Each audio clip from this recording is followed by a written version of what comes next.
চলে আমাদের বাকি ছাগলে কই গ্যাংয়ের ছাগলে চোজো আড্ডা দিয়ে জায়গায় মঞ্চে আসে চোজো গ্যাংয়ের ছাগলে মঞ্চে এখানে আসে চোজো দেখি দেখি জলদি কিছু উঠেছে আলোকমঞ্জি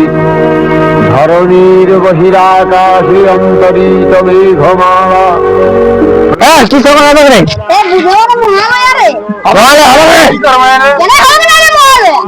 বার্তা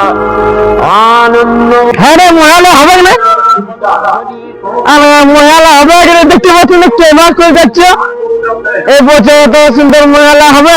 আর বুঝতে হবে না হ্যাঁ রে রাহুল তুই পূজা কেন হবে তাহলে বলছে মহালা কেন হবে না কিনবো আমার অবস্থা খারাপ রে ভাই আমার প্যান জামা নাই ছিঁড়া প্যান জামা পরে মহালা দেখতে যাবো তোরা তো পয়সা আছে বল আমার কাছে পয়সা আছে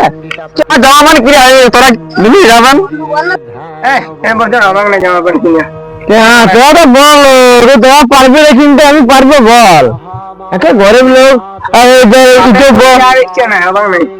সে আমারও সেম কথা আমার বাপ বলছে যে পয়সা ওই বছর ছেঁড়া পেনা বই পূজা দেখতে যা কি বলবো শক্তিরূপা ব্রহ্মাণি কখনো মাহেশ্বরী রূপে প্রকাশমানা। তোর ঘরে টিভি আছে চল আজকে তোর দেখা যাবো। না রে আমার ঘরে টিভি না ফোনে এগুলো তোর ঘরে আছে ফোন না তো রিচার্জ না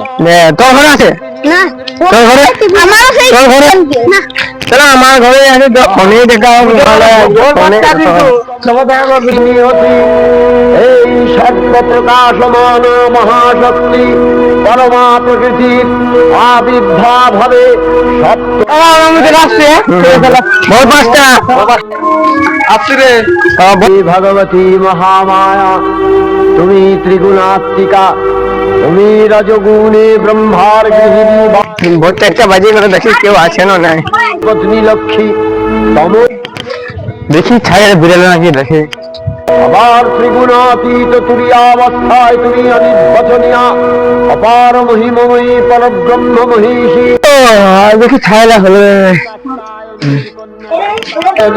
তিনি কন্যা কুমারী আখ্যাতা দুর্গী তিনি আদি দেখি ছানাগুলো বিড়াল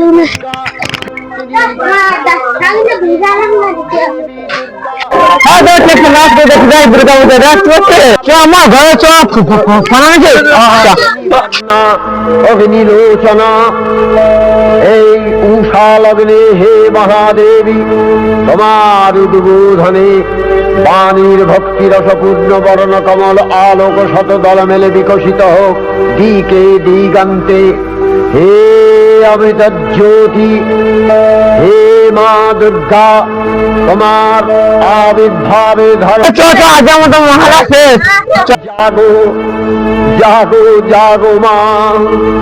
দেবী চণ্ডিকা সচেতন চিন্ময়ী তিনি নিত্যা, তার আদি নেই,